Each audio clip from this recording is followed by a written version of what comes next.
परमात्मा है, चैतन्य ही आत्मा है, चैतन्य ही अनंत जगत के रूप में अभिव्यक्त हो रहा है और चैतन्य ही मौलिक सत्ता है।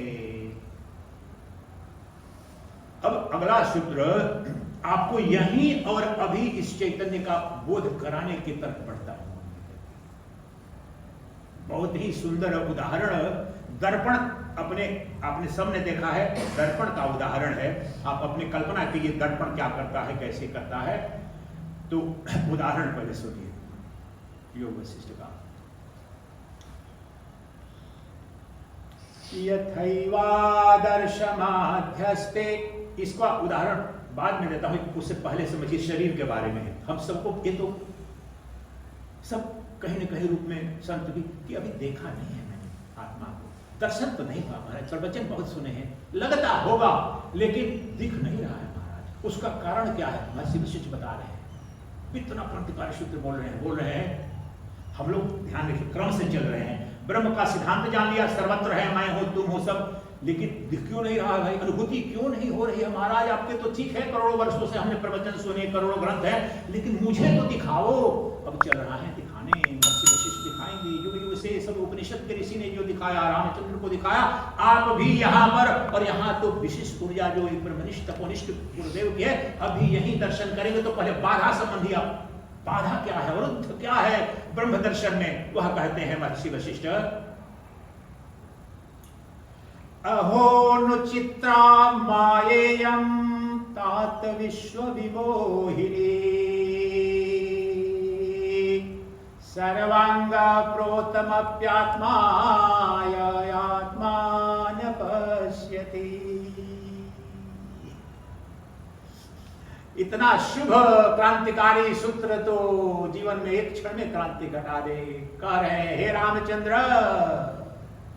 अहो विचित्रा मायेयम, कैसी विचित्र माया का खेल है। माया रानी का खेल कैसा विचित्र है कि तुम्हारे शरीर के रोम रोम में, कण कण में आत्मा के सिवाय, परमात्मा के सिवाय कुछ भी नहीं है। नख से शिखा तक वह आत्मा पूर्ण है, परंतु दिख नहीं रहा है, तुम्हें बोध नहीं हो रहा है, तुम्हारी बुद्धि में नहीं आ रहा है। यही माया का खेल है। तुम्हारे प्रत्येक कोशिका, तुम्हारे रोम रोम पूरी तरह से जैसे चीनी का प्रत्येक दाना,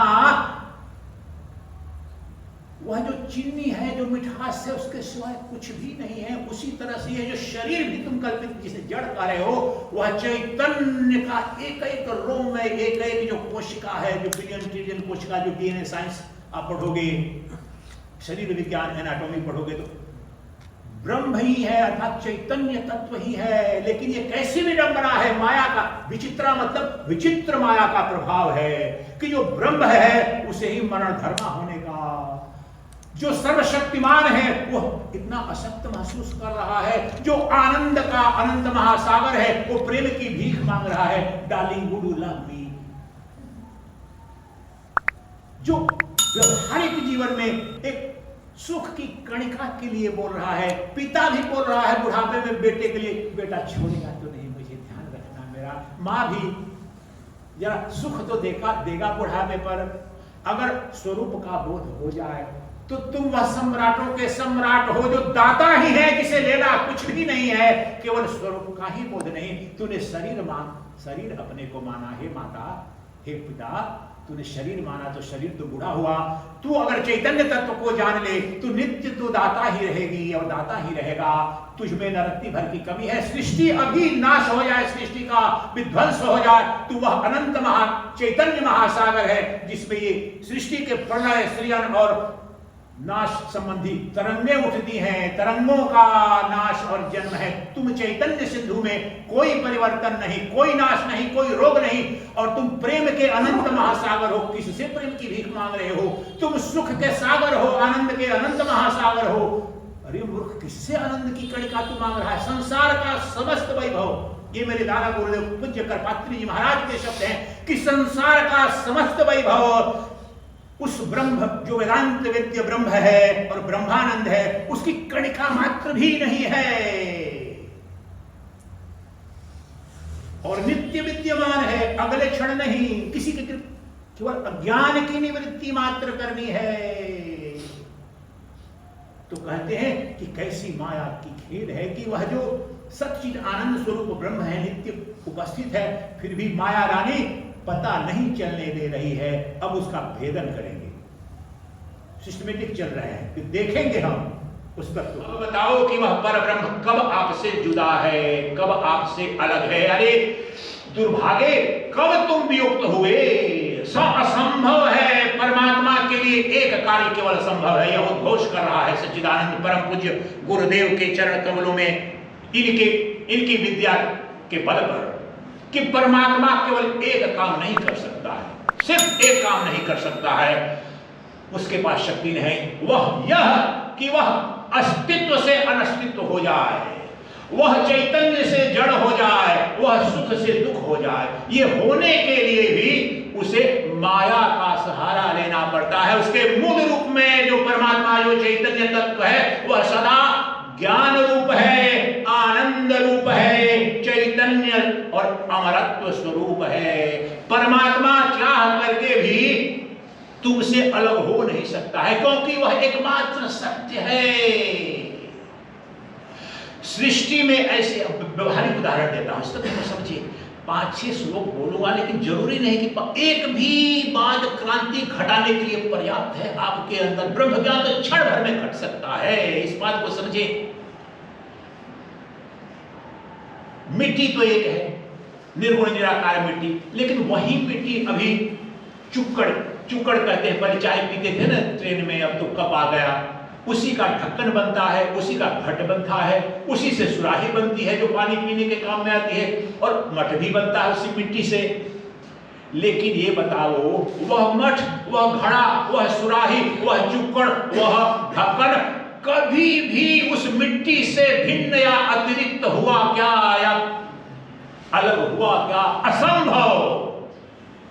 दूसरा उदाहरण, और मैं आपसे प्रार्थना कर रहा हूं, अगर मेरी कही हुई बातों में अगर लगे कि कहीं भी विश्वास की केवल विश्वास है या सुनी सुनाई बात है, मुझे तत्काल प्रश्न कर सकते हैं। मैं महाविज्ञान बोल रहा हूं, और ये उसी प्रमाण के साथ में सृष्टि में आज दुनिया के बड़े से बड़े विश्वविद्यालयों में जो वैज्ञानिक बैठे हैं, फिजिक्स के प्रोफेसर, केमिस्ट्री के, उनके साथ भी बोलने की कृपा प्रभु की कृपा से करूंगा। वह सत्य बोल रहा हूं, जो कुछ भी बोल रहा हूं वह अनुभूत हम सबका सत्य है।